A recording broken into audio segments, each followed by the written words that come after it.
శాశ్వత జీవం అంటే ఏంటి? శాశ్వత జీవం, శాశ్వత జీవం, శాశ్వత జీవితం ఏంటి? శాశ్వత జీవితం అంటే, శాశ్వత జీవం అంటే మరణం లేనటువంటి జీవితం. ఆ మరణం లేనటువంటి జీవితం అంటే ఎక్కడ ఉంటుంది? మరణం లేనటువంటి జీవితము పరలోకంలో ఉంటుంది. శాశ్వతమైనటువంటి జీవము, శాశ్వతమైనటువంటి జీవితం అనగా మరణం లేనటువంటి జీవితము పరలోకంలో ఉంటుందన్న సంగతి మనందరికీ కూడా తెలుసు. సరే, మరి ఆ శాశ్వతమైనటువంటి జీవితమును సంపాదించుకోవటానికి దేవుడు మనకి ఎన్నో మరి ఆజ్ఞలు ఇచ్చాడు, ఎన్నో మాటలు చెప్పాడు, ఎన్నో విలువైనటువంటి సంగతులు మనకు బైబిల్ గ్రంథం ద్వారా దేవుడు రాయించి ఇచ్చాడనమాట.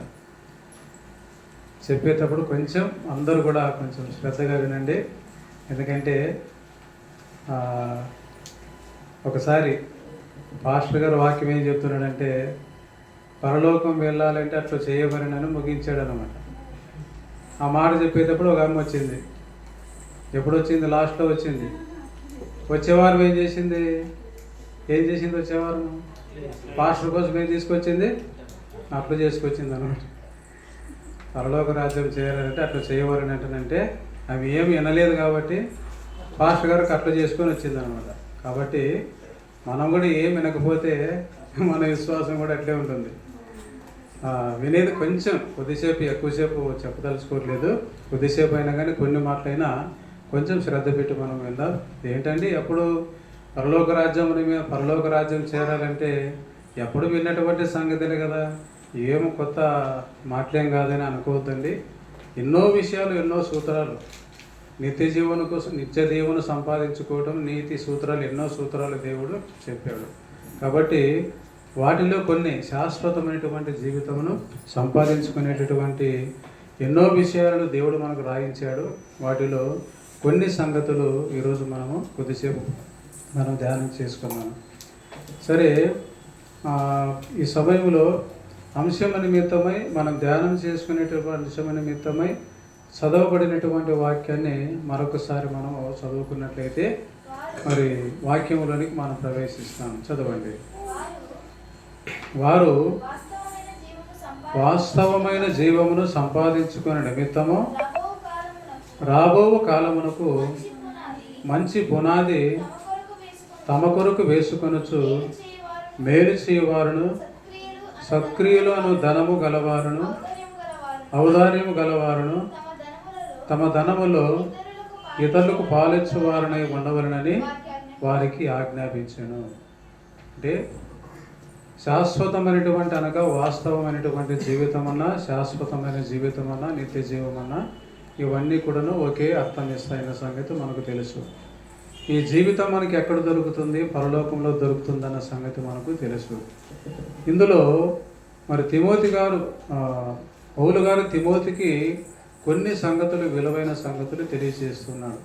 వాస్తవమైన జీవితమును ఎలా సంపాదించుకోవాలనేటువంటి సంగతులు చూడండి. పరలోకము సంపాదించుకోవాలంటే మరి శాశ్వతమైనటువంటి వాస్తవమైన జీవితంలో సంపాదించుకోవాలంటే మరి అంత సులభమైనటువంటిది కాదు. చాలా కష్టంతో కూడుకున్నటువంటి పని. ఎలా కష్టంతో కూడుకున్న పని మనకు అర్థం కావాలి. పరలోకాన్ని, శాశ్వతమైన జీవితాన్ని సంపాదించుకోవడం చాలా కష్టంతో కూడుకున్న పని. ఇప్పుడు యోహాను గారి గురించి ఒక మాట రాయబడింది. ఏంటి? ఈ లోకములో మత్తయి సువార్త 11:11 చదవండి ఒకసారి. మత్తయి సువార్త 11వ అధ్యాయము 11వ వచనం ఒకసారి చదవండి. ఆ మాట అక్కడ, స్త్రీలు కనిన వారిలో బాప్తిస్మమిచ్చు యోహాను కంటే గొప్పవాడు పుట్టలేదని నిశ్చయముగా చెప్పుచున్నాను. చాలు. యోహాను గురించి అక్కడ ఏం రాయబడింది? స్త్రీలు కనినటువంటి వారిలోకెల్లా యోహాను కంటే గొప్పవాడు, యోహాను కంటే నీతిమంతుడు అంటే యేసుక్రీస్తున్నాడండి. యేసుక్రీస్తును ఈ సందర్భాన్ని బట్టి పక్కన పెడితే స్త్రీలు కనినటువంటి వారిలో యోహాను కంటే గొప్పవాడు భూమి మీద మరి కలగలేదని మత్తయ్య గారు మనకు తెలియజేస్తూ ఉన్నారు. అలాంటి మత్తయ్య గారి గురించి ఇంకొక సందర్భంలో ఏమని రాయబడింది? మత్తయ్య గారి గురించి కాదు, యోహాను బాప్తిస్మం ఇచ్చి యోహాను అందరికంటే ఎక్కడున్నాడట? అందరికంటే పరలోక రాజ్యంలో యోహాను గారు ఎక్కడున్నాడు? చివరి స్థానంలో ఉన్నాడు. పరలోక రాజ్యంలో చివరి స్థానంలో ఉన్నాడు యోహాను గారు. ఆ మాట ఒకసారి ఎప్పుడైనా మనం చదువుకుందాంలేండి. స్త్రీలు కనినటువంటి వారందరిలో కన్నా యోహాను కంటే గొప్పవాడు లేడు. అలాంటి గొప్పవాడు, అందరికంటే గొప్పవాడైనటువంటి యోహాను పరలోక రాజ్యంలో ఎక్కడున్నాడు? చివరి స్థానంలో ఉన్నాడు. మరి పరలోక రాజ్యంలో యోహానే చివరి స్థానంలో ఉంటే మరి మనం ఎక్కడుంటున్నాం ఆలోచించి. అంటే పరలోక రాజ్యం శాశ్వతమైన జీవితం సంపాదించుకోవాలంటే చాలా కష్టంతో కూడుకున్న పని అని ఫర్ ఎగ్జాంపుల్ యోహాను గారి ద్వారా మనకు అర్థమవుతుంది. అర్థమైందండి? అర్థమైందా? సరే. ఎందుకంటే ఈ లోకంలో సుఖాన్ని అనుభవం, ఈ లోకంలో కొంతకాలము కొంత అశాశ్వతమైనటువంటి సుఖాన్ని, అశాశ్వతమైనటువంటి జీవించిన కాలం అంతా కూడా మంచిగా మరి కష్టం లేకున్నట్లుగా మంచిగా బ్రతకాలని మనం అనుకుంటాం. కానీ 60-70 సంవత్సరాల జీవిత కాలానికే సుఖాన్ని సంపాదించుకోవాలంటే చాలా కష్టపడాలి. ఫర్ ఎగ్జాంపుల్ ఇప్పుడు ఒక 500 ఉద్యోగాలు ఉన్నాయనుకోండి. 500 ఉద్యోగాలు ఉన్నాయి. గవర్నమెంట్ జాబ్ వస్తే కొంచెం మంచిదే, ఇలా జీవించడానికి కొంచెం అన్ని రకాలుగా అనుకూలంగా ఉంటుంది. మరి 500 పోస్టులకి ఎంతమంది అప్లికేషన్ చేస్తారు? 5 లక్షల మంది వేస్తారు. 5 లక్షల మంది 500 ఉద్యోగాలకు 5 లక్షల మంది అప్లికేషన్ వేస్తే అప్పుడు ఒక్కొక్క పోస్టుకి ఎంతమంది పోటీ పడి ఉంటారు? లెక్కేస్తే 50 మందా? ఒక పోస్టుకి 50 మందా? ఒక పోస్టుకి 50 మంది అనుకో, 50,000. 50,000 ఒక్క పోస్టుకి 50,000 మంది. అంటే ఒక పోస్టును సంపాదించుకోవాలంటే ఈ వ్యక్తి 50,000 మందిని దాటుకుంటూ పోవాలన్నమాట. 50,000 మందిని జయిస్తే కానీ ఆ పోస్టు సంపాదించుకోలేడు. అంటే జస్ట్ ఒక 25 ఏళ్లలో 30 ఏళ్లలో ఉద్యోగాన్ని సంపాదించుకోవడానికి అనుకున్నాడు అనుకోండి. ఎంతకాలం సుఖాన్ని అనుభవిస్తాడు? 30 సంవత్సరాలే. 30 ఏళ్ళలో ఉద్యోగం వచ్చిందనుకోండి, 30 సంవత్సరాలు సుఖాన్ని అనుభవిస్తాడు అంతే. కానీ దాని వెనకాల గవర్నమెంట్ జాబ్ అని మనం అనుకుంటాం. కానీ దాని వెనకాల వాళ్ళ కృషి, వాళ్ళ నిద్రలేని రాత్రులు ఎంత కష్టపడినారో ఆలోచన చేయండి. 50,000 మందిని దాటుకుంటూ ఆ పోస్టును జయించుకునే పోస్టును సంపాదించుకోవాలంటే కష్టంతో కూడుకున్నటువంటి పని. దీన్ని బట్టి పరలోక రాజ్యాన్ని కూడా సంపాదించుకోవడము ఎంత కష్టమో మీకు ఇప్పుడు అర్థమైంది అనుకుంటారు. యోహాను గారి ద్వారా మనకు అర్థమైంది. కాబట్టి సంపాదించుకోవాలంటే కొన్ని సంగతులు పౌలు గారు తిమోతికి రాస్తున్నారు అన్నమాట. ఏమని రాస్తూ ఉన్నారు? వాస్తవమైన జీవమును సంపాదించుకునే నిమిత్తము రాబో కాలమునకు మంచి పునాది తమ కొరకు వేసుకొనొచ్చు. ఫస్ట్ పాయింట్ ఏమంట? శాశ్వతమైన జీవితాన్ని, వాస్తవమైన జీవాన్ని సంపాదించుకోవడానికి మంచి పునాది వేసుకోవాలంట. మంచి పునాది అంటే ఏంటి? రాతి మీద కట్టబడిన పునాది మంచిదా? లేకపోతే ఆ మంచి పునాది అంటే స్థిరమైన పునాది, శాశ్వతమైన పునాది. అంటే శాశ్వతమైన జీవితాన్ని సంపాదించుకోవాలంటే శాశ్వతమైన పునాది కూడా శాశ్వతమైనటువంటి దాని మీదే నిర్మించుకోవాలన్నమాట. శాశ్వతమైన జీవితాన్ని సంపాదించుకోవాలి. కాబట్టి మంచి పునాది వేసుకోవాలి. యేసు ప్రభువుల వారు ఒక ఉపమానం చెప్పారు. ఏంటి? రాతి పునాది, ఇసుక పునాది. అంటే శాశ్వతమైన జీవితాన్ని సంపాదించుకోవాలంటే ఇల్లు కూడా శాశ్వతమైనటువంటి దాని మీదే కట్టాలి. ఇల్లు కూడా శాశ్వతమైనటువంటి దాని మీదే నిర్మించుకోవాలి. ఏంటి శాశ్వతమైన పునాది ఏంటి, మంచి పునాది ఏంటి అనేది మనము తెలుసుకుందాం. ఇల్లు కట్టువాడు రాతి మీద, బుద్ధి కలిగినటువంటి వాడు, బుద్ధిమంతుడు రాతి మీద తమ ఇంటిని నిర్మించుకుంటాడు. జడివానలు కురిసినా, వరదలు వెల్లువలై పారినా, ఏమొచ్చినా ఆ ఇల్లు చెక్కు చెదరదు. మనము కొండల్లో మరి టిప్పు సుల్తాన్ లాంటి గొప్ప గొప్ప రాజులు కట్టినటువంటి కోటలు, కొన్ని వందల వేల సంవత్సరాల క్రిందట కట్టబడినటువంటి కోటలు కూడా ఇప్పటి వరకు కూడా మనం చరిత్రలో మనం చూస్తున్నామంటే వాళ్ళు ఎలా కట్టారు? వేసినటువంటి పునాది గొప్పది కాబట్టి అవి శాశ్వతంగా వేల సంవత్సరాల నుంచి కూడా అవి నిలబడి ఉన్నాయి. అలా ఇసుక పునాది మీద కట్టబడినటువంటి ఇల్లు అది కూలిపోతుంది అనేటువంటి సంగతి మనకు తెలుసు. ఏంటి మరి రాతి పునాది మీద కట్టబడినటువంటి ఇల్లు ఇసుక పునాది మీద కట్టబడినటువంటికి ఏం తేడా అంటే, రాతి పునాది మీద కట్టబడినటువంటి వాడు మరి దేవుని యొక్క వాక్యమును తమ ఆత్మీయ జీవితాన్ని దేవుని యొక్క వాక్యం మీద కట్టుకున్న వానితో సమానం.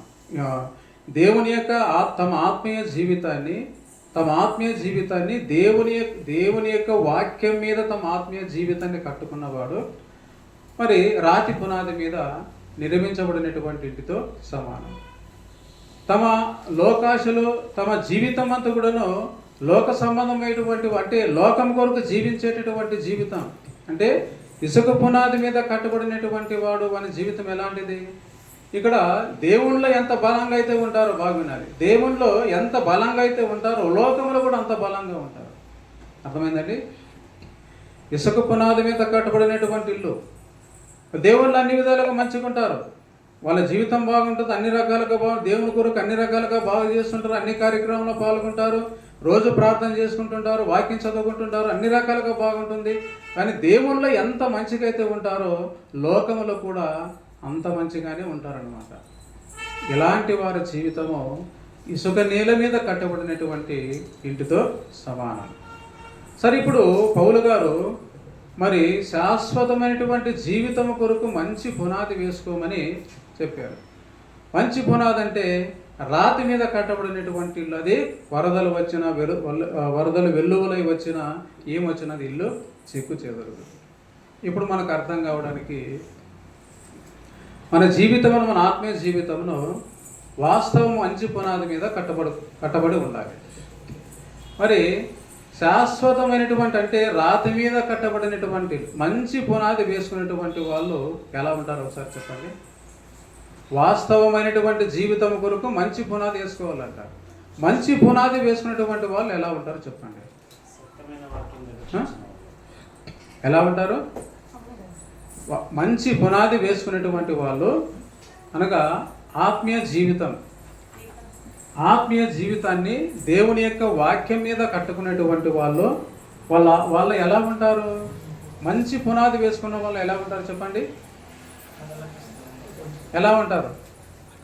రాతి మీద కట్టబడినటువంటి ఇల్లు కదలకుండా స్థిరంగా అది ఉంటుంది. కనుక మంచి పునాది ఆత్మీయ జీవితంలో మంచి పునాది వేసుకున్న వాళ్ళు ఎలా ఉంటారు చెప్పండి. ఫర్ ఎగ్జాంపుల్ ఒక 2-3 విషయాలు చెప్పండి. మంచి పునాది వేసుకున్న వాళ్ళు ఎలా ఉంటారో చెప్పండి. ఇక్కడ పౌలు గారు ఏం చెప్తున్నారు? మంచి పునాది వేసుకోవాలని తిమోతికి చెప్తున్నాడు. మంచి పునాది వేసుకున్న వాళ్ళు ఎలా ఉంటారో చెప్పండి. స్థిరంగా ఉంటారు. స్థిరంగా ఉంటారు అన్నమాట. రాతి మీద కట్టబడిన ఇల్లు చెక్కు చెదరు స్థిరంగా ఉంటుంది. కనుక మంచి పునాది వేసుకున్న వాళ్ళు స్థిరంగా ఉంటారు. ఇప్పుడు యోబు గ్రంథం 31వ అధ్యాయం 1వ వచనం ఒకసారి మనం చదివినట్లయితే, యోబు గ్రంథము 31వ అధ్యాయము 1వ వచనాన్ని ఒకసారి మనము చదువుకుందాం. నేను నా కన్నులతో నేను నిబంధన చేసుకుంటేనే కన్యకను నేను ఎలాగ చూతును. చాలు అలాగనే మనం చదవండి. అలాగూ చేసిన యెడల పరమనున్న దేవుని ఆజ్ఞ ఏమగును. చాలు. యోబు ఏమి నిబంధన చేసుకున్నాడంట? ఏమి నిబంధన చేసుకున్నాడు? తన కంటికి నిబంధన చేసుకున్నాడు అనమాట. ఎప్పుడు కూడా నేను చెడు దృష్టితో నేను చూడనంటే మరి అంటే రాతి మీద కట్టబడినటువంటి ఇల్లు భూకంపాలు వచ్చినా వరదలు వెల్లువలై పారినది చెక్కు చెదరదన్నమాట. వాక్యంలో నివసించేటటువంటి వారంటే వాక్యానుసారంగా జీవించేటటువంటి వానికి కూడా వాక్యం మీదే తన జీవితాన్ని కట్టుకొని జీవించేటటువంటి వాడు, దేవుని కొరకు బ్రతికేటటువంటి వాడు, వాక్యానుసారంగా జీవించేటటువంటి వాడు, దేవుని కొరకు బ్రతికేటటువంటి వానికి లోకపరమైనటువంటి శ్రమలు వచ్చినా, లోక సంబంధమైనటువంటి ఐహిక విచారములు కలిగిన, లోక సంబంధమైనటువంటి వ్యామోహాలు కలిగిన, లోక సంబంధమైనటువంటి చెడు శోధనలు వచ్చినా మన ఆత్మీయ జీవితం చెక్కు చెదరదనమాట. యోబు ఎలా తన కంటికి నిబంధన చేసుకున్నాడు ఏంటి? ఎప్పటికీ కూడా నా కన్నుతో నేను చెడ్డ దృష్టితో నేను ఎవరిని కూడా నేను చూడను. అది నిబంధన. మంచి పునాది వేసుకున్నటువంటి మంచి పునాది వేసుకున్నాడు కనుక శోధనలు ఎన్ని వచ్చినప్పటికీ కూడా తమ ఆత్మీయ జీవితం అటు ఇటు జీవితంలో లోకంలో పడిపోవడం అనమాట. అదేవిధంగా మనకు అర్థం కావడానికి చెప్తున్నాను. యోసేపు తన జీవితంలో ఒక స్త్రీ తమ సొంత యజమానురాలు భార్య తన మీద చెడు వ్యామోహము, చెడు దృష్టి కలిగి జీవిస్తూ ఉన్నప్పుడు ఆమె ఎంత శోధించినప్పటికీ కూడా, ఎంత బాధ పెట్టినప్పటికీ కూడా, ఎంత బలవంతం చేసినప్పటికీ కూడా మరి తన నిర్ణయాన్ని మార్చుకునేటువంటి వాడు మాత్రమో కాదు. అర్థమైందండి? మంచి పునాది వేసుకునడం అంటే ఎంత శోధించినప్పటికీ కూడా శోధనలో పడిపోలేదన్నమాట. నిగ్రహించుకొని శోధన జయించాడు. రాతి మీద కట్టబడినటువంటి ఇల్లు చెక్కు చెదరదు కనుక వాక్యం మీద కట్టబడినటువంటి జీవితం కూడా చెక్కు చెదరదు అనమాట. తన జీవితాన్ని వాక్యం మీద నిర్మించుకున్నాడు కాబట్టి, దేవుని మీద నిర్మించుకున్నాడు కాబట్టి, దేవునిలో ఉన్నాడు కాబట్టి అతడు లోకములో మరి తన జీవితంలో లోకములో పడిపోలేదు. మంచి పునాది వేసుకోవాలి. అదేవిధంగా యోబు జీవితంలో మరికొన్ని సంఘటనలు మనం చూసినట్లయితే మరి ఆనాడు లోకంలో నివసించినప్పుడు, ఆయన ఈ లోకంలో జీవించినప్పుడు, ఆయన నివసించినటువంటి దేశములో అందరికంటే ఉన్నతమైనటువంటి స్థానంలో నివసించినటువంటి యోబు ఉన్నట్టు ఉండి ఏమైపోయింది? ఆయనకి జీవితంలో సంభవించినటువంటి ప్రతి శ్రమ మనకు తెలుసు. మరి అనుకున్నటువంటి సంతానం ఒకే రోజులో చనిపోయారు. సంతానం మొత్తం కూలిపోయింది. ఆస్తి కూలిపోయింది. ఎంత ఆస్తి అయితే ఉందో అంటే ఆయన నివసించినటువంటి దేశంలో అందరికంటే ఉన్నతమైనటువంటి స్థానంలో నివసించినటువంటి ఆస్తి మొత్తం కూలిపోయింది. మొత్తం నాశనం అయిపోయింది. పిల్లలు కూడా నాశనం అయిపోయారు. నీ పిల్లలు చనిపోయారు. నీ ఆస్తి మొత్తము, నీ ఒంటెలు, గొర్రెలు, ఎద్దులు, గాడిదలు మొత్తం కూడా పరదేశులు చనిపోయాయి. పరదేశులు మొత్తం తీసుకుని వెళ్ళారు అని వార్త చెవిన పడగానే యోబు ఏమన్నాడు?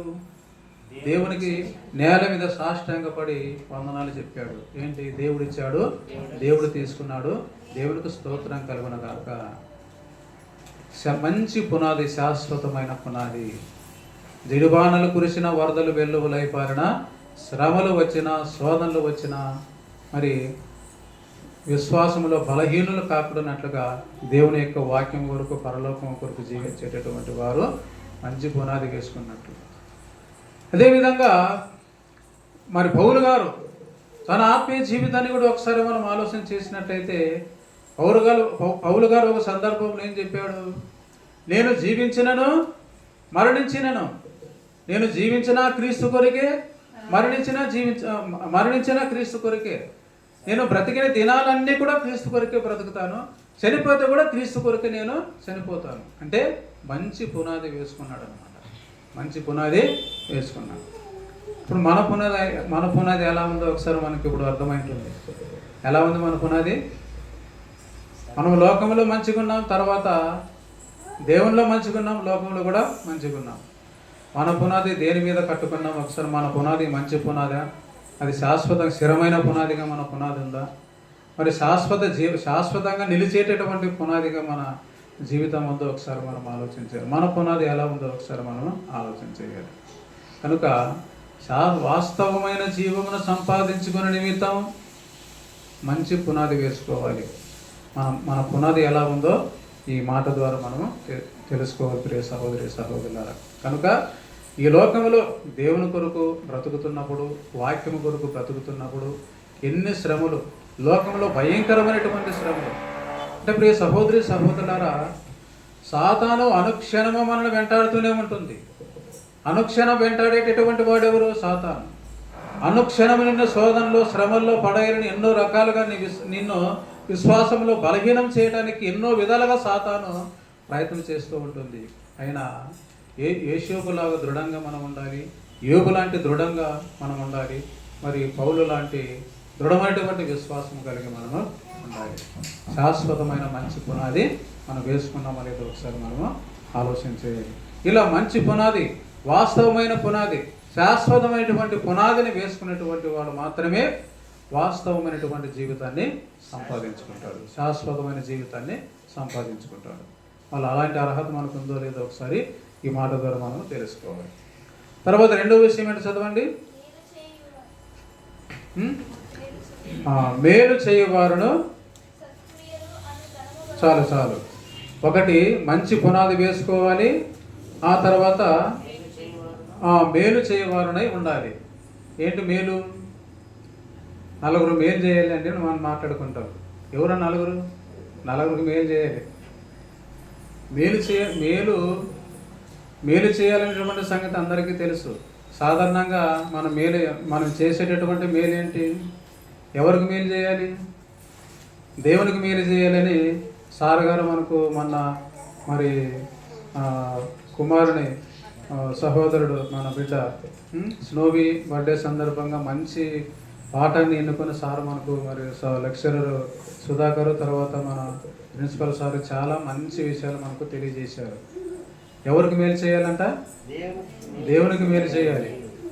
దేవునికి మేలు చేయాలి. దేవునికి మేలు దేవునికి మేలు చేయాలంటే ఎలాంటి మేలులు చేస్తే దేవునికి మేలు చేసిన వాళ్ళం అవుతాం, ఎలాంటి మేలులు చేస్తే దేవునికి మేలు చేసిన వాళ్ళం అవుతాం అన్న సంగతి కూడా మనకు చాలా వివరంగా మనకు తెలియజేశారు. అంటే మేలు చేయాలి. ఒక సందర్భంలో పౌలు గారు అనుకుంటాను, మేలైనది చెయ్యనెరిగి అలాగూ చేయకుండా ఎడల అది పాపం. మేలైనది చెయ్యనెరిగి అలాగూ చేయకుండా ఎడల అది పాపం. ఇప్పుడు ఎలాంటి వారికి మేలు చేయాలో మనకు తెలుసు. అలాంటి వారికి మనం మేలు చేస్తాం. ఎలాంటి వారికి మనం మేలు చేస్తున్నాం? అనాథులకు, విధవరాండ్రకు మనం మేలు చేస్తాం. తర్వాత మన సహోదరులకు మనం కష్టంలో ఉన్నప్పుడు, ఇబ్బందుల్లో ఉన్నప్పుడు మన సహోదరుల కోసం మనం మేలు చేస్తాం. మన బంధుమిత్రులకు మనం మేలు చేస్తాం. తర్వాత వీధుల్లో మరి ఎవరి దిక్కులేనటువంటి వారికి కూడా మనము ఎన్నోసార్లు మనం అన్నం పొట్లాలు ఇచ్చి వాళ్ళ ఆకలి తీర్చినటువంటి సందర్భాలు కూడా మన సిడిపి తరఫున ఉన్నాయి. ఇలా మేలు అంటేనంటే రకరకాల మేలును మనం చేస్తున్నాం. కానీ దేవుడు కోరేటటువంటి విధంగా కూడా మనం మేలు చేయాలి. ఎప్పుడు కూడా మనకు తెలిసినటువంటి రీతిలో మనం మేలు చేస్తున్నాం. దేవుడు కోరినటువంటి విధంగా మనం మేలు చేయాలి. దేవుడు ఎవరికి మేలు చేయమన్నాడు? అనాథులకు, విధవరాళ్ళకు మేలు చేయమన్నాడు. తర్వాత ఇలా కష్టములు ఉన్నటువంటి వారికి మేలు చేయమన్నాడు, మంచిదే. కానీ ఎప్పుడు మనం చేస్తున్నటువంటి మేలు ఇదే విధంగానే ఉంటుంది. మన మేలు ఎలా ఉంటుంది? మనకు తెలిసిన వాళ్ళకు మేలు చేస్తాం, స్నేహితులకు మేలు చేస్తాం, సహోదరులకు మేలు చేస్తున్నాం, తర్వాత అనాథులకు, విధవరాలకు మనము మేలు చేస్తాం.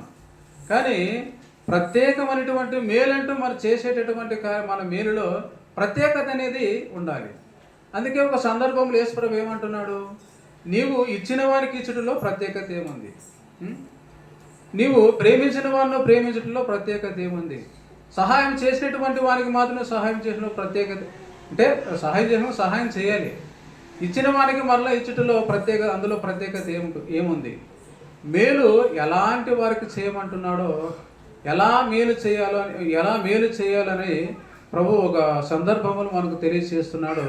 లూకాసు వార్తలో ఒకసారి మనం చూసినట్లయితే లూకాసు వార్త 6వ అధ్యాయము 27వ వచనం చదవండి. మొదటిగా 27వ వచనం చదవండి. నేను మీతో చెప్పున్నదేమనగా మీ శత్రువులను ప్రేమించుడి, మిమ్ము ద్వేషించిన వారికి మేలు చేయాలి. మనకు మేలు చేసే విధానం ఎలాంటి వారికి మేలు చేయాలో మనకు తెలుసు. ఎలాంటి వారికి మేలు చేయాలని తెలుసు మనకు. ప్రేమించిన వారిని ప్రేమించట్లో ప్రత్యేకత ఏముంది? అందులో ఇచ్చిన వారికి ఇవ్వాలి ఖచ్చితంగా. అందులో ప్రత్యేకత ఏముంది? మరి సహాయం చేయలేనటువంటి వానికి సహాయం చేయడంలో అందులో ప్రత్యేకత ఏముంది? కనుక ఇవన్నీ మామూలుగా సర్వసాధారణంగా పాపులు సహితము, అంటే వాక్యము సత్యము తెలియనటువంటి వారు కూడా ఇవే చేస్తారు. కనుక సత్యము తెలిసినటువంటి వారమైన మనము, మేలైనది ఏంటో తెలిసినటువంటి వారమైనటువంటి మనం చేసేటటువంటి మేలులో ఒక ప్రత్యేకత ఉండాలి. ఎలాంటి వారికి మేలు చేయాలంటే మనము ద్వేషించిన వానికి ఎలా మేలు చేయాలని మనము ఆలోచన చేయాలి. కేవలము అనాథులకు, విధవులకు, మనకు సంబంధించినటువంటి వారికి మాత్రమే కాదు, శత్రువులకు కూడా మేలు చేసి, ద్వేషించిన వానికి కూడా మేలు చేసేటటువంటి విధంగా ఉండాలి. మరి వాస్తవమైన జీవితం సంపాదించుకోవాలంటే ఏం చేయాలి? ఇవన్నీ చేసి ఇది చేసినా లాభం లేదు.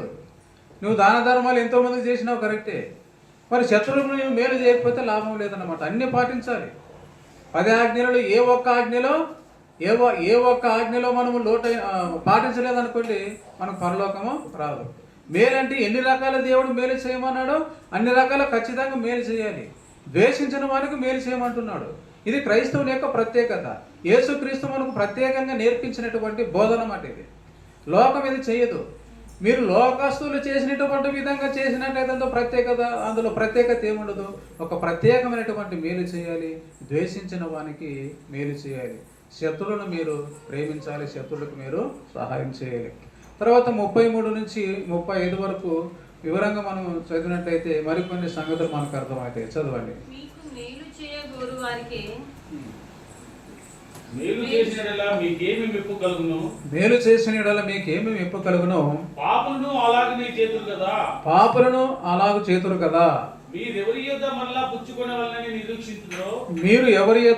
పుచ్చుకోవాలని నిరీక్షింతురు. అప్పు ఇచ్చిన మీకేం మెప్పు కలుగును? చదవండి. పాపులను తాము ఇచ్చినంత మరలా పుచ్చుకునే వాళ్ళని పాపులకు అప్పు ఇచ్చేదారు కదా. మీరైతే ఎట్టి వారిని గురించి నిరాశ చేసుకొనక మీ శత్రువులను ప్రేమించుడి, మేలు చేయుడి, అప్పు ఈడి, అప్పుడు మీ ఫలము గొప్పదై ఉండును. ఫలము ఏం ఫలం? అది పరలోక రాజ్యంలో వాస్తవమైనటువంటి జీవం అనేటటువంటి ఫలం. వినాలి, వాస్తవమైనటువంటి జీవం మనం సంపాదించుకోవాలి. అది పరలోక రాజ్యములో పరలోకము నుండి దేవుడు మనకి ఇచ్చేటటువంటి గొప్ప ఫలం అన్నమాట అది. కనుక ఈ ఫలాన్ని మనం అనుభవించాలంటే, ఈ ఫలాన్ని మనం చెవి చూడాలంటే ఎవరికి మేలు చేయమన్నాడు? మనకు గిట్టనటువంటి వారికి మేలు చేయాలని ఆలోచన చేయాలి. శత్రువులను మనం ప్రేమించాలి, శత్రువులను మనం క్షమించాలి, శత్రువుకు భోజనం పెట్టాలన్నటువంటి వాక్యం కూడా బైబిల్లో రాయబడి ఉంది. ఒక రాజు నీ జీవితంలో అలా చేయి. శత్రువు నీ మీదకి దాడి చేస్తున్నప్పుడు వాళ్ళు ఆ విధంగా దాడి చేయకుండా ఉండాలంటే ఎవరైతే నీకు శత్రువులు కలిగి ఉన్నారో వాళ్ళకి భోజనం పెట్టండి దేవుడు చెప్పాడు. రాజు అదే విధంగా చేసినప్పుడు మిత్రులుగా మారినట్టుగా కూడా ఒక సందర్భంలో మనం చూస్తున్నాం. కనుక దేవుడు కోరేటటువంటి ప్రత్యేకమైనటువంటి మేలు ద్వేషించిన వారికి మనము మేలు చేయాలి. తర్వాత మరి ఇంకా చాలా ఉన్నాయి తెలుసుకోవాలంటే.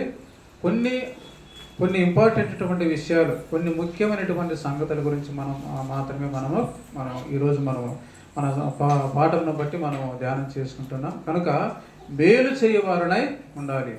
దేవునికి మేలు చేయవారనై ఉండాలి. అంటే దేవునికి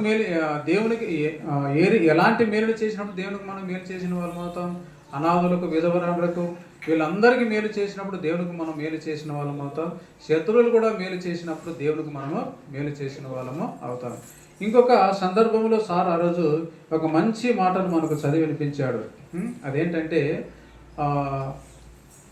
కనికరమును ప్రేమించుట, ఆ తర్వాత దీన మనస్సు కలిగి ఉండుట, సత్ప్రవర్తన కలిగి ఉండుట, న్యాయముగా జీవించుట, కనికరమును ప్రేమించుట, దీన మనస్సు కలిగి ఉండుట.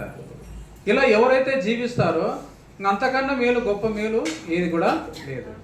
కనుక దీన మనస్సు కలిగి ఉండాలి, ఆ తర్వాత కనికరమును ప్రేమించాలి, ఇంకోటి ఏంటి, న్యాయముగా ప్రవర్తించాలి. ఇదంతా ఈ రీతిగా మనం ప్రవర్తించినప్పుడు, ఈ రీతిగా మనం చేసినప్పుడు దేవునికి మనము మేలు చేసిన వాళ్ళము అవుతాం. కనుక మేలు చేసేటటువంటి మేలులో ఎలాంటి మేలు మనం చేస్తున్నామో మనం ఈ వాక్యం ద్వారా మనం చేసేటటువంటి మేలును మనం పరిశీలించుకున్నాం కనుక గిట్టనటువంటి వారికి కూడా మేలు చేసేటటువంటి స్వభావం మనము సంపాదించుకోవాలి, కలిగి ఉండాలి ఈ మాట ద్వారా.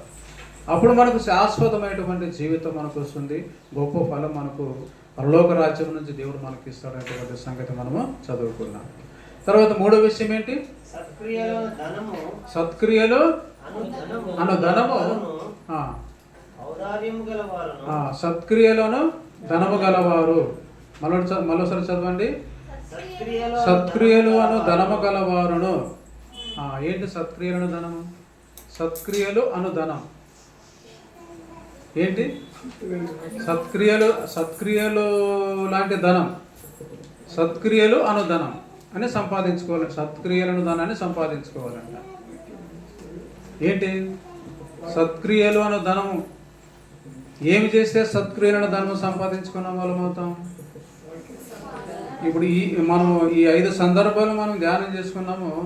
ఒకే మాట మీద ఆధారపడి ఉన్నాం. అటు ఇటు పౌలు గారు చెప్పారు. కానీ వీటన్నిటి గురించి మనం వింటున్నప్పుడు అన్నీ ఒకే విధంగా మనకు అర్థాన్ని ఇస్తున్నాయి అన్నమాట. ఏంటి? సత్క్రియలు అను ధనం సంపాదించడం ఏమన్నా ఉందా? సత్క్రియలను ధనాన్ని సంపాదించుకోవాలంట. ఎక్కడది? మత్తయి సువార్తలో యేసుప్రభు ఏం చెప్పాడు? మన ధనాన్ని ఎక్కడ కూడబెట్టమన్నాడు? పరలోకంలో మన ధనాన్ని కూడబెట్టమన్నాడు. ఇక్కడ మనకు ఒకవేళ బ్యాంక్ బ్యాలెన్స్ దండిగా ఉన్నా పైన బ్యాలెన్స్ లేదనుకోండి, పైన 0 బ్యాలెన్స్ ఉందనుకోండి, అక్కడ మన అర్హత లేదు. ధనవంతుడు ఇక్కడ బాగా కూడబెట్టాడు, కానీ పైన మాత్రం జీరో అకౌంట్లో 0 బ్యాలెన్స్ ఉంది. ఎక్కడికి వెళ్ళాడు? నరకానికి వెళ్ళిపోయాడు. ఎందుకంటే పైన అకౌంట్లో లేదు డబ్బు, అంతా 0 బ్యాలెన్స్. పరలోకంలో అక్కడ ఏం డిపాజిట్ చేయలేదు, అంతా 0 బ్యాలెన్స్ ఉందన్నమాట. కాబట్టి అక్కడ వెళ్ళడానికి అక్కడ సుఖాన్ని అనుభవించాలంటే అక్కడ కూడా దాన్ని సంపాదించుకోవాలి. ఇక్కడ సుఖాన్ని అనుభవించాలంటే మనకి ఏముండాలి? అంతో ఇంత కాస్త కోసం మనం కూడబెట్టుకుంటే సుఖాన్ని అనుభవిస్తాం. మరి శాశ్వతమైనటువంటి సుఖాన్ని అనుభవించడానికి కూడా ఎక్కడ ధనాన్ని సంపాదించుకోవాలంట? పరలోకంలో కూడా మనకు ధనం ఉండాలి. ఎందుకంటే అక్కడ శాశ్వతంగా నిత్యము ఈ లోకంలో 60-70 సంవత్సరాల జీవితం కోసమే మనము కొంత డబ్బు సంపాదించుకుని సుఖంగా ఉండగలం. మరి శాశ్వతమైనటువంటి జీవమును పరలోకంలో అనుభవించాలంటే మరి ఆ ధనం ఎంత సంపాదించాలో ఆలోచన చేయాలి. ఏంటి? పరలోకంలో మీ ధనాన్ని కూడబెట్టుకునండి, సత్క్రియలను ధనమును మీరు కలిగి ఉండండి, సంపాదించుకోండి అని పౌలు గారు చెప్తున్నారు. ఏంటి సత్క్రియలను ధనం ఏంటి? పరలోకంలో మీ ధనాన్ని కూడబెట్టుకోవడం అంటే ఏంటి? ఏమన్నా వెనకేసుకుంటున్నామండి? ఏం చెప్తారు కొంతమంది? 4 రాళ్ళు వెనకేసుకున్నాను. మరి నా ఎన్ని రాళ్ళు వెనకేసినాం? ఈడ వేసిన రాళ్ళని ఇక్కడ పడుతున్నాయి కానీ అక్కడ పోవటం లేదు. కిడ్నీలో రాళ్ళు పడుతున్నాయి కానీ మళ్ళీ బ్యాంకులో పడట్లేదు రాళ్ళు. 4 రాళ్ళు వేసుకోవాలని మాట. ఎక్కడ 4 రాళ్ళు వేసుకోవాలి? పరలోకంలో చాలా రాళ్ళు వేసుకోవాలి. ఏంటి ఆ ధనం ఏంటి చెప్పండి? సత్క్రియలను ధనం సంపాదించుకోవాలి. సంపాదిస్తున్నామండి? బ్యాలెన్స్ ఏమైనా ఉందా? మరి ఇంత వింటున్నాం కదా. మరి సార్ గారు ఆయన స్తోమత కొద్దీ కొన్ని లక్షలు వేలు ఖర్చు పెట్టి సత్యవాక్యాన్ని మనకి వినిపిస్తున్నారు. సత్క్రియలను ధనం ఈ లోకంలో పరలోకాన్ని సంపాదించుకోవడానికి సొలొమోను కూడా ఏమన్నాడు?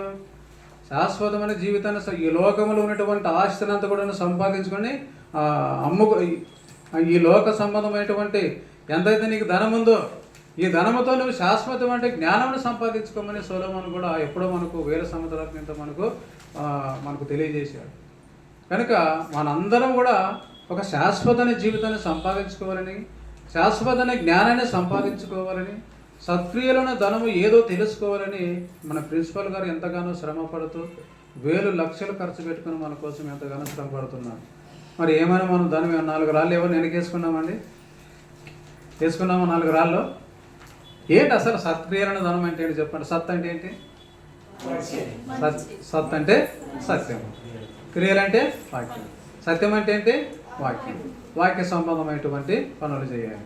వాక్య సంబంధమైనటువంటి పనులు ఎప్పుడైతే మనం చేస్తామో వాక్య సంబంధమైన పనులు మనము రోజు చేస్తున్నాం కదండి. వాక్య సంబంధమైనటువంటి పనులు. సపోజ్ సింపుల్గా మీకు అర్థం కావడానికి, ఇప్పుడు ఒక స్పీకర్ వచ్చి మనకు వాక్యం చెప్పాలి. స్పీకర్ వచ్చి మనకు వాక్యం చెప్పాలి. ఎవరు? ఉపేంద్ర అన్న వచ్చి చెప్పాలి.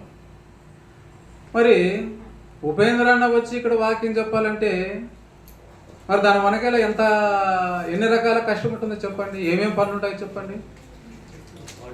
ఏమేమి పనులు ఉంటాయో చెప్పండి. వంట చేయాలి, కాయగూరలు కట్ చేయాలా, కాయగూరలు మోసుకొని రావాలా, స్టేజ్ని క్లీన్ చేయాలా, స్టేజ్ ఊడ్చల్లా, మరి పరదాలు కట్టాలా, మరి రాత్రి అనక పగలనక నిద్రలు కాసుకొని పోస్టర్లు అంతగా అతికించాలా, ఇంకేం చేయాలా?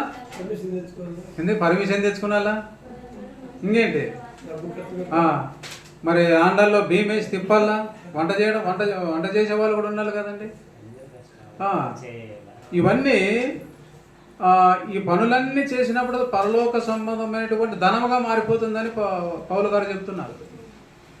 నువ్వు చేసేటటువంటి వాక్యము కోసం చేసేటటువంటి ప్రతి పని ఏదైతే చిన్న పని చేస్తున్నదో పరలోక సంబంధమైనటువంటి ధనముగా మారిపోతుంది. అందరు అడిగిన తర్వాత వస్తారు, అన్న వందనాలన్నా, వందనాలక్క. వాళ్ళకి అందరికి వందనాలు చెప్పడానికి టైం ఉంటుంది. మరి వీళ్ళకి రివర్స్ చెప్పడానికి టైం ఉండదు. వందనాలు చెప్పుకుంటూ వెళ్ళిపోతున్నారు. అందరు అడిగిన తర్వాత వస్తామన్నమాట. అంటే మన గురించి కాదండి, సాధారణంగా కొన్ని సంఘాల్లో జరిగేటటువంటి సందర్భాల గురించి అంటే మనకు వాక్యం అర్థం కావడానికి మనం వివరంగా మాట్లాడుకుంటున్నాం అంతే. మనల్ని మనం కించపరచడం కాదండి. ఇప్పుడు ఒక దైవ కార్యం, ఒక వాక్యాన్ని ప్రకటించాలంటే దాని వెనకాల ఎంతో పని ఉంటుంది. వాక్యాన్ని ప్రకటించినటువంటి వారికి ఎంత ఆశీర్వాదం అయితే ఉంటుందో ఆ వాక్యము కోసం అన్ని విధాలుగా కష్టపడినటువంటి వాళ్ళకి కూడా అంతే ఆశీర్వాదం ఉంటుంది. వాక్యము కోసం అంటే కూటాల కోసం, ప్రార్థనల కోసం ఎప్పుడైతే మనం కష్టపడతామో అన్ని రకాల పనులలో మనం తగ్గించుకొని ఎప్పుడైతే అన్ని రకాల పనులు ఇది నా వంతుగా నేను చేయాలి, ఇది నా వంతుగా ఇది చేయాలి అని ఎప్పుడైతే మనం ప్రతి కార్యాన్ని మనం చేస్తామో అది పరలోకపు ధనముగా మారిపోతుంది. నీవు వాక్యం కోసం చేసే ప్రతి పని కూడాను పరలోక ధనముగా మారిపోతుంది. ఇది గుర్తుపెట్టుకోవాలి ప్రియ సహోదరి సహోదరులారా. అంతా సిద్ధపడిన తర్వాత వచ్చి వాక్యం వినడం వల్ల అందులో ప్రత్యేకత ఏమి కూడా లేదు. మన ప్రిన్సిపల్ గారు, వైస్ ప్రిన్సిపల్ గారు ఎంత కష్టపడుతున్నారు, మరి వాళ్ళు ఎలా కష్టపడుతున్నారో, ఎక్కడి నుంచి తీసుకొస్తున్నారో, మరి లక్షలు వేలు ఖర్చు పెట్టుకుని మనకు వాక్యాన్ని వినిపిస్తూ ఉన్నప్పుడు అందులో మనవంతు కూడా కనీసం రెక్కల కష్టమైనా ఉండాలండి. ఇప్పుడు డబ్బు రూపంలో ఒకవేళ సాయం చేయడానికి శక్తి లేకపోయినా కనీసం క్రియల రూపంలోనైనా అనగా రెక్కల కష్టంలోనైనా మనకు సహాయం అనేది వాక్యం నిమిత్తమై సహాయం అనేది ఉండాలి. వాక్యం కోసం ఎప్పుడైతే మనం రిస్క్ తీసుకొని శ్రమపడి రేయిబోలు మనం కష్టపడతామో పరలోక ధనముగా మారిపోతుందన్న సంగతి మనము గుర్తుపెట్టుకోవాలి. అదేవిధంగా అనేకులు సత్క్రియలు అనేటువంటి ధనం అంటే సత్ అనగా వాక్యము, వాక్య సంబంధమైనటువంటి పనులు, ఇంకా వాక్య సంబంధమైన పనులు దేవుడు ఏదైతే మనకు ఏమేమి చేయమని వాక్య రీతిగా ఏమేమి చేయమన్నాడు యేసుక్రీస్తు మనకు ఆజ్ఞాపించాడో అవన్నీ ఎప్పుడైతే ప్రజలు మారు మనసు పొందాలి. మత్తయి సువార్త 5వ అధ్యాయం 16వ వచనంలో ఒకసారి మనం చూసినట్లయితే ఒక మంచి మాట మనకు అక్కడ రాయబడి ఉంది. మనుష్యులు మీ సత్క్రియలను చూచి పరలోకమందున్న మీ తండ్రిని మహిమపరిచినట్లు వారి ఎదుట మీ వెలుగు ప్రకాశింపనీయుడి. ఇప్పుడు మారు మనసు పొందాలండి. మారు మనసు పొందాలంటే సమాజంలో ఉన్న వ్యక్తులందరూ కూడా మారు మనసు పొందాలంటే అక్కడ ఏం చేయమన్నాడో యేసు ప్రభు కేవలం వాక్యం చెప్పటం మాత్రమే కాదు, వాక్య సంబంధమైనటువంటి పనులు సమాజంలో చేయాలి. వాక్యం చెప్పటం మాత్రమే కాదు, వాక్యానుసారంగా వాక్యం చెప్పి ఆ వాక్యానుసారంగా జీవించి చూపించాలి సమాజంలో. అప్పుడు సమాజం అంతా కూడా నశించిపోతున్న ఆత్మలు నీ జీవితాన్ని చూసి మారు మనసు పొంది వాళ్ళు కూడా పరలోక రాజ్యానికి వారసత్వం సంపాదించుకునేటువంటి వాళ్ళు అవుతారు. వాళ్ళు కూడా పరలోక రాజ్యానికి వారసులు అవుతారు. అనేకులు పరలోక రాజ్యానికి వారసులు కావాలంటే మరలా ఏం చేయమంటున్నాడు? సత్క్రియలు చేయాలి. అంటే వాక్యాన్ని ప్రకటించాలి, వాక్యం కొరకు కష్టపడాలి, వాక్యానుసారంగా జీవించాలి. నీ జీవిత క్రియలు, నీ నడవడక, నీ జీవిత విధానము, నీ మాటలను చూసి ఇతరులు మారు మనసు పొందేటటువంటి అవకాశం ఉంటుంది. కనుక సత్క్రియలు అనేటటువంటి ధనం, ఇవన్నీ కూడా సత్క్రియలు. ఇలా మనం చేస్తున్నామా లేదా? ఈ రీతిగా మనం జీవించినప్పుడు ఆ క్రియలను కూడా పరలోకంలో గొప్ప సంపదగా, ధనముగా మారిపోతుంది. కనుక సత్క్రియలు అనేటటువంటి ధనమును మనం సంపాదించుకుంటున్నామో లేదో ఒకసారి మన సంపాదన, బ్యాంక్ బ్యాలెన్స్, అంటే ఈ లోకంలో డిపాజిట్ ఏ రీతికి అయితే పరిశీలన చేసుకుంటున్న అకౌంట్ ఓపెన్ చేసి నా అకౌంట్ ఎంత ఉందో ఒకసారి చూడండి అని బ్యాంకులో ఉన్న వాళ్ళని మనం అడుగుతాం, వెళ్ళి అకౌంట్ చెక్ చేసుకుంటాం. కనుక పరలోకం కూడా అకౌంట్ ఉంది. ఈరోజు పరలోకంలో కూడా అకౌంట్ని ఒకసారి మనము చెక్ చేసుకోవాలి.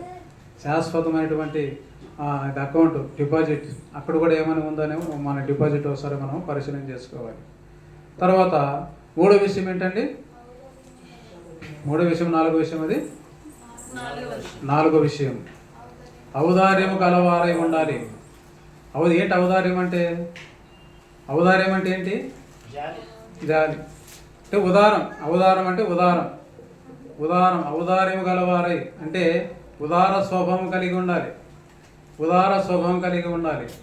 ఏదైనా అడిగితే ఉదారంగా, ధారాళంగా ఇవ్వాలి, ఉదార స్వభావంతో ఇవ్వాలి.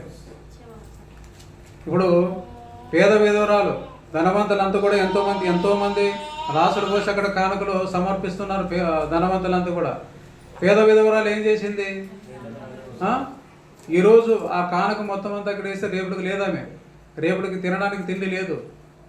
రేపటిని గురించి ఆలోచన చేయకున్నట్లుగా ఆమె ఉదార స్వభావంతో ధారాళంగా ఇచ్చేసింది. అంటే మన శక్తిలో సామర్థ్యం కొద్దీ దేవునికి కానీ ఇతరులకు కానీ మనము సహాయం చేయాలి, దేవుని యొక్క వాక్యం కోసం.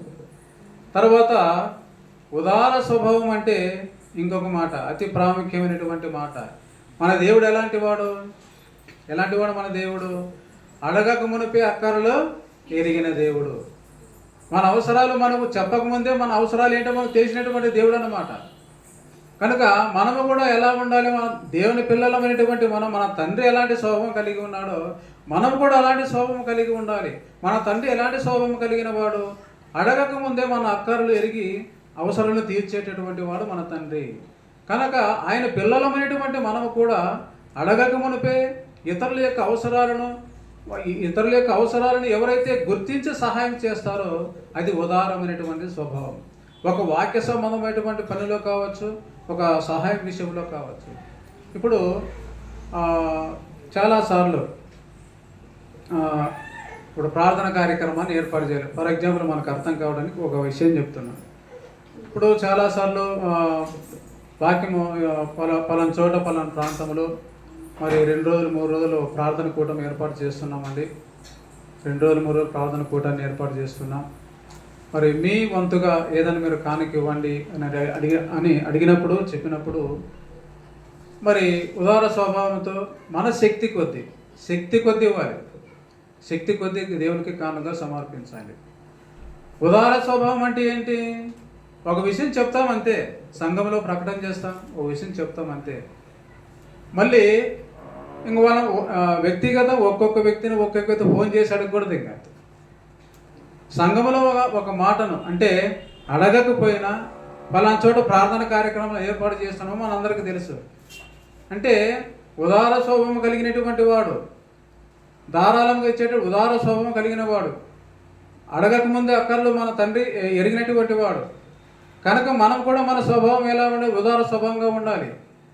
దేవుడి నిమిత్తం, సత్యవాక్యము నిమిత్తమై అర్థం కావడానికి మనం మాట్లాడుతున్న సందర్భాన్ని బట్టి వాక్యము నిమిత్తమై మరి దైవ సేవకులు, మరి విక్టర్ సారు కావచ్చు, జోసఫ్ సారు కావచ్చు, ఎవరైనా కావచ్చు, పలానా చోట ఒక సత్యవాక్యాన్ని వినిపించాలని ఓటాలు ఏర్పాటు చేసినప్పుడు అడగకముందే మనం ఏం చేయాలి? అవసరాన్ని గుర్తించి నీ శక్తి కొద్ది ప్రియ సహోదరుల వాక్యం నిమిత్తమై ధారాళంగా నువ్వు కానుకొని దేవునికి సమర్పించాలి. ఇలా ఎప్పుడైనా మనం చేసిన సందర్భాలు ఉన్నాయండి చేసిన సందర్భాలు. ఉదార స్వభావం అడగక మునిపే అక్కర్లు ఎరిగినటువంటి వాళ్ళు, అడగక మునిపే అవసరాలను తీర్చేటటువంటి విశ్వాసులుగా మనం ఉండాలి. అలాంటి స్వభావం, అదే ఉదార స్వభావం. అంతే విధంగా అంతేగాని మేము వీళ్ళు ఏర్పాటు చేస్తున్నామండి, మీ ఫోన్లు చేసి ఏమన్నా ఇస్తారా, మరి పలానా ఇంత ఖర్చు ఉంది, ఏమన్నా ఇస్తారా అని ఈ రీతికి అడిగేంత వరకు మనము ఉండకూడదండి. ఉదార స్వభావం. ఇప్పుడు పొరుగు వాని గురించి ఉపమానం చెప్పాడు యేసుప్రభు. ఏంటి, ఏ ఉపమానం చెప్పాడు? వాడు దొంగల చేతిలో పడిపోయాడు, కొట్టబడ్డాడు, అక్కడ పడిపోయాడు. ఇద్దరు కూడా వాక్యం తెలిసిన వాళ్ళు ఎవరు? లేవీయుడు వచ్చాడు, ఆ తర్వాత ఇంకొకటి ఎవరు వచ్చారు? ఎవరు? యాజకుడు వచ్చాడు. వీళ్ళిద్దరు కూడా సత్యబోధ తెలిసిన వాళ్ళే, కానీ చూస్తూ వెళ్ళిపోయారు అనమాట. ఇంకొకడు వచ్చాడు, చూసుకుంటూ వెళ్ళిపోయాడు, అంతే. ఇంకొకడు వచ్చాడు. సమాజంలో ఇప్పుడు యూదులంతా కూడా చాలా హీనంగా చూస్తున్నారు ఆ వ్యక్తిని. ఆ వ్యక్తి వచ్చి ఏం చేశాడు? అవసరాన్ని గుర్తించాడు అనమాట. అక్కడున్న పరిస్థితిని గమనించాడు, వాని యొక్క అవసరాన్ని గుర్తించాడు, వాడు ప్రాణాపాయ స్థితిలో ఉన్నాడని గ్రహించాడు. గ్రహించి ఏం చేశాడు? ప్రాణాన్ని కాపాడాడు అనమాట. అలాంటి స్వభావం ప్రతి క్రైస్తవునికి కూడా ఉండాలి ప్రియ సహోదరి సహోదరులారా. అలాంటి స్వభావం మనందరికీ కూడా ఉందని నాకు తెలుసు. కానీ ఇలాంటి స్వభావం ఎప్పటికీ కూడా మనము కలిగి ఉండాలి. దీంట్లో ఎప్పుడు కూడా మనకు తేడా రాకూడదు ప్రియ సహోదరి సహోదరులారా. కనుక ఉదార స్వభావం, ఔదార్యం కలిగినటువంటి వారు ఉదార స్వభావం కలిగి మనము ఉండాలి. ఇప్పుడు వాక్యము నిమిత్తమై అపోస్తలులు ప్రారంభ దశలో ప్రపంచవ్యాప్తంగా దేవుని యొక్క వాక్యాన్ని, సత్య సువార్తను ప్రపంచవ్యాప్తంగా తీసుకుని వెళ్ళాలని వాళ్ళు వాక్యాన్ని ప్రారంభిస్తూ ఉన్నప్పుడు, ఒక్కొక్క దేశానికి వెళ్ళి వాక్యాన్ని ప్రకటించాలని నిర్ణయం చేసుకున్నప్పుడు, అక్కడున్న ఈ సత్యాన్ని గ్రహించని విశ్వాసులంతా కూడా ఏం చేశారు? తమ చాలా స్థిరాస్తులను అమ్మి వచ్చినటువంటి పైకమంతా కూడా ఏం చేశారు? అపోస్తలుల పాదాల చెంత సమర్పించారు. ఎప్పుడు కూడా ఒక అనాథులకు, ఇతరులకు సహాయం చేసే విషయంలో కానీ, వాక్యం విషయంలో సహాయం చేసేటటువంటి కానుక సమర్పించే విషయంలో కానీ ఉదార స్వభావము ఖచ్చితంగా ఉండాలి. మనకి 50,000 జీతం ఉందనుకోండి, 500 ఇస్తే లాభం లేదు. అది ఉదార స్వభావము కాదండి. శక్తి కొద్ది నీవు జాబ్ చేస్తున్నావు, నీ భార్య జాబ్ చేస్తుంది. మరి ఏ రీతిగా నీ సహాయం కూడా ఏ విధంగా ఉండాలి? దేవుడు నెలకి ఇస్తున్నాడు, కానీ నీవు ఇచ్చేది ఎప్పుడో ఒకసారి. దేవుడు నీకు నెల దేవుడు నీకు ఇస్తున్నాడు. దానికి తగ్గట్టుగా నీ శక్తి కొద్దీ నీకు సమృద్ధిగా దేవునికి ఇవ్వాలి, సమృద్ధిగా ఇతరులకు కూడా పంచిపెట్టాలి. ఇలాంటి ఉదార స్వభావము మనందరికీ కూడా ఉందండి. ఫోన్ చేసినటువంటి వెంటనే, అంటే చెప్పిన వెంటనే టక అందరూ కూడాను ఉదారంగా ఇచ్చేటటువంటి వాళ్ళు ఉన్నారు, లేదని నేను చెప్పట్లేదు. దీన్ని ఇదే విధంగానే మనము నిరంతరం కూడా కొనసాగించాలి. ఈ స్వభావాన్ని నిరంతరం మనము కలిగి ఉండాలి. తర్వాత ఇంకో విషయాన్ని మనం మరి చదువుకొని ముగించుకుందాం. చివరి విషయం ఏంటి? తమ ధనములో ఇతరులకు పాలిచ్చువారై ఉండాలి.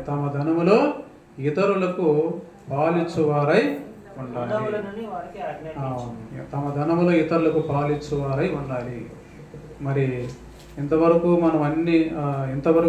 మనం మాట్లాడుకున్న విషయాలే ఇందులో కూడా ఉన్నటువంటి విషయం. అంటే ఇతరులు మనం ప్రేమించేటటువంటి మనసు మనకు ఉండాలి. అంటే దేవుడు మనకు ఎంతో ఇస్తున్నాడండి. మనం కష్టపడుతున్నాం, దేవుడు మనకు ఇస్తున్నాడు. కష్టపడినటువంటి దానిలో అంటే నెలలో మనం రోజు కష్టపడేటటువంటి దానిలో దేవుడు మనకు నెలకు దేవుడు మనకు ఇస్తున్నాడు. ఏం చేస్తాం? వెంటనే ఎవరికి ఎంత కట్టాలి, సీటుకి ఎంత కట్టాలి, వానికి అప్పు ఎంత ఇవ్వాలి, తర్వాత ఈయనకి ఎంత ఇవ్వాలి, వానికి ఎంత ఇవ్వాలి. మన ధనముల గురించి, మనకు పడినటువంటి జీతాల గురించి, మనం సంపాదించేటటువంటి దాని గురించి, మన గురించి ఆలోచన చేస్తున్నామే. కానీ పౌలు గారు ఇక్కడ ఏమంటున్నారు? నీ ధనములో ఇతరులకు పాలిచ్చువారై ఉండాలంటే వచ్చినటువంటి దానిలో ఇతరులకు కూడా, నీకు వచ్చినటువంటి దానిలో ఇతరులకు కూడాను సహాయం చేయాలనేటువంటి ఆలోచన ఉండాలి. ఈ ధనములో ఇతరులు కూడాను తృప్తి పొందాలి, ఇతరులు కూడాను సహాయము పొందాలి నీ ద్వారా. ఎప్పుడు నీ అప్పుల గురించి, నీ సీటీల గురించి, నీ సమస్యల గురించే కాదు. నెల జీతం పడింది అనుకోండి, కొంచెం అనాథలకు, విధవరాలకు కొంచెమైనా వాళ్ళకి సహాయం చేయాలనేటువంటి ఆలోచన కలిగి ఉండాలి. దేవునికి ఈరోజు దేవుని యొక్క వాక్యం కోసము మరి ఎంత ఇస్తున్నాం. ఇతరుల గురించి మనం ఆలోచన, జీతం పడిన వెంటనే ఇతరుల గురించి కూడా కొంచెం మనము ఆలోచన చేయమంటున్నాడు. మనం చాలా కష్టంతో కూడుకున్న పనేనండి. జస్ట్ మనం చేసేటటువంటి సహాయాల్లో ఒక ప్రత్యేకతను పౌలు గారు మనకు చెబుతున్నాడు అన్నమాట. అందుకే యేసుప్రభు కూడా ఇది యోహాను గారు కూడా బాప్టిజం ఇస్తూ ఉన్నప్పుడు కొంతమంది ఏమంటున్నారంటే, మేమేం చేయాలి, మారు మనసు పొందడానికి మేమేం చేయాలి అంటున్నాడు. యోహాను గారిని వచ్చి అడిగినప్పుడు ఏమంటున్నాడు? యోహాను గారు ఏం చెప్తున్నారు? 2 అంగీలు ఉన్నవాడు 1 అంగీని దానం చేయాలి. తర్వాత ఇంకేమన్నాడు? 2 అంగీలు ఉన్నవాడు ఇంకొకరికి దానం చేయాలి. ఇలా ఉండేది 2 అంగీలే. ఒక జత చెప్పులు ఉంటే ఒక చెప్పు ఇస్తే ఎట్లయితుంది? 2 జతలు ఉంటే ఒక జత ఇవ్వాలి. అంటే దీంట్లో ఏం అర్థమవుతుంది చెప్పండి? మీ ధనములో ఇతరులకు పాలించువారై ఉండాలి. నీ ధనములో నీవు మాత్రమే సుఖాన్ని అనుభవించడం కాదు, నీ ధనములు ఇతరులను కూడా సుఖపెట్టాలి, ఇతరులను కూడా ఆ ఇతరుల యొక్క ఆకలి కూడా తీర్చాలి. అందుకే యేసుక్రీస్తు 2వ రాకల్లో వచ్చినప్పుడు ఇలాంటి వారితో ఏం మాట్లాడుతున్నాడు? తమ ధనములో ఇతరులతో పంచుకున్నప్పుడు తన ధనమును వాళ్ళతో యేసుప్రభు ఏమని మాట్లాడుతున్నారు? 2వ రాకల్లో వచ్చినప్పుడు, నేను పరదేశినై ఉన్నప్పుడు నన్ను పరామర్శించావు, రోగినై ఉన్నప్పుడు నన్ను పరామర్శించావు, ఆ తర్వాత వస్త్రహీనుడై ఉన్నప్పుడు నాకు వస్త్రం ఇచ్చావు, తర్వాత ఆకలి ఉన్నప్పుడు నా ఆకలి తీర్చావు, దాహం ఉన్నప్పుడు నాకు దాహం తీర్చావు. తమ ధనములో ఇతరులను కూడా తృప్తి పరిచినప్పుడు, తమ ధనములు ఇతరులకు కూడా సహాయం చేసినప్పుడు మరి ఎలాంటి పొగడ్తలు దేవుని ద్వారా మనకు వస్తాయి. కనుక ప్రియ సహోదరి సహోదరులారా, చేసేటటువంటి సహాయంలో ఏ విధంగా చేయాలి, ఏ రకంగా చేయాలి, ఎలా చేయాలనేటువంటి వివరంగా పౌలు గారు మనకు తెలియజేశారు. కనుక వినేటువంటి మాటలు అంటే శాశ్వతమైనటువంటి జీవమును సంపాదించుకోవాలంటే ఏమేమి చేయాలంట? ఏమేమి చేయాలి చెప్పండి? శాశ్వతమైన వాస్తవమైన జీవితం, పరలోక రాజ్యమును సంపాదించాలంటే, పరలోక రాజ్యంలో వారసత్వాన్ని సంపాదించుకోవాలంటే ఏమేమి చేయమన్నాడు పౌలు గారు? మంచి పునాది వేసుకోవాలి, వేలు చేయాలి, సత్క్రియలను ధనము సంపాదించుకోవాలి. ఔదార్యం గలవారి, ఔదార్యం అంటే ఏంటి? ఉదార స్వభావం, ఉదారంగా ఇచ్చేటటువంటి స్వభావం. తర్వాత ధనములో ఇతరులకు పాలిచ్చేవారై ఉండాలి. మన ధనములో మనం మాత్రమే సుఖాన్ని అనుభవించటం కాదు, ఇతరులకు కూడాను ఆ సుఖములో ఇతరులు కూడా మన సుఖాన్ని పంచిపెట్టాలి. ఇలా చేసినప్పుడే వాస్తవమైనటువంటి జీవితానికి మనము అర్హులమవుతాం. ఇందులో ఎక్కడెక్కడ మనకు లోపాలు ఉన్నాయో పరిశీలించుకోవాలి. దేనికి ఈ విన్నటువంటి 5 విషయాల్లో ఏ విషయానికి నేను న్యాయం చేస్తున్నాను, ఏ విషయంలో నాకు లోటు ఉందో ఈ 5 విషయాలు ఖచ్చితంగా పాటించాలి. ఆజ్ఞలు ఏంటి? ఆజ్ఞలు ఎలా పాటించమన్నాడు? 10 ఆజ్ఞలు పాటించాలి ఖచ్చితంగా. ఈ ఆజ్ఞల్లో ఏ ఒక్కటి లోపించినా, ఏ ఒక్క ఆజ్ఞ నువ్వు పాటించలేదనుకోండి, నిత్య జీవన్ నువ్వు కోల్పోతావు. కనుక పౌలు గారు కూడా తిమోతికి తెలియపరిచినటువంటి మాటల్లో కూడా ఈ 5 మంచి విషయాలు తెలియజేశాడు. ఈ 5 మంచి విషయాల్లో 4 నువ్వు పాటించడం అనుకోండి, ఒక్కటి నువ్వు పాటించలేదు అనుకోండి, పరలోక రాజ్యంలో నీకు నిత్య జీవము ఉండదు. వీటన్నిటిని సంపూర్ణమైనటువంటి మనసుతో మనము పాటించాలి. అలాంటి శక్తిని దేవుడు మనకు దయచేయాలని ప్రార్థన చేసుకుందాం. మమ్మల్ని మిక్కిలిగా ప్రేమిస్తున్న మా ప్రియ పరలోకపు తండ్రి, పరిశుద్ధుడు అనే దేవ, మీకే స్తోత్రాలు వందనాలు తెలియజేసుకుని వచ్చున్నాను. ఇంతవరకునైనా మీ సహవాసంలో నడిపించిన విధానాన్ని బట్టి మీకు వందనాలు తండ్రి. వాక్య సంబంధమైనటువంటి పనులు ఎలా చేయాలో, ఏ విధంగా చేయాలో అన్నటువంటి విలువైన సంగతుల గురించి, ప్రత్యేకమైనటువంటి సంగతుల గురించి మేము ధ్యానం చేసుకున్నాం. ఈ సమయంలో విన్న ప్రతి మాట మరి ఆ మాట విషయంలో నిర్లక్ష్యం కానీ అశ్రద్ధ కానీ చూపకుండానట్లుగానైనా దాన్ని మా జీవితంలో హృదయంలో పదిలపరుచుకొని ఆ మాటల ప్రకారం బలపడి జీవించుటకు మాకు శక్తిని, బలాన్ని దయచేయమని ప్రార్థిస్తూ ఉన్నాం. పరిశుద్ధుడా, ప్రేమ గల మా తండ్రి అయినా అనారోగ్యం చేత బాధపడుతున్న బిడ్డలను మీరు దీవించి ఆశీర్వదించి మీ బలమైన శక్తిని మీ కృపను వారి మీద నుంచి సురక్షితంగా కాపాడమని ప్రార్థిస్తూ ఉన్నాను తండ్రి. మరి విన్న ప్రతి మాట మా జీవితంలో ఆచరించటకు కావలసిన బలమైన శక్తిని మీ ఆత్మను మా మీద నుంచి మీ కృపతో కాపాడమని వేడుకొనిచున్నాను. అదేవిధంగా ముందున్న కార్యక్రమాలు కూడా మరి మనం జరుపుకోబోయేటటువంటి కార్యక్రమాల్లో కూడా మీరు మాకు తోడు నీడుగా ఉండి సహాయం చేసి కాపాడి నడిపించమని, విన్న ప్రతి మాట మా హృదయంలో 30 60 100 మరి ఫలించినట్లుగా దీవించి ఆశీర్వదించమని ప్రార్థన మా ప్రభువైన యేసుక్రీస్తుని పేరిట వేడుకొనిచున్నాం తండ్రి. ఆమేన్.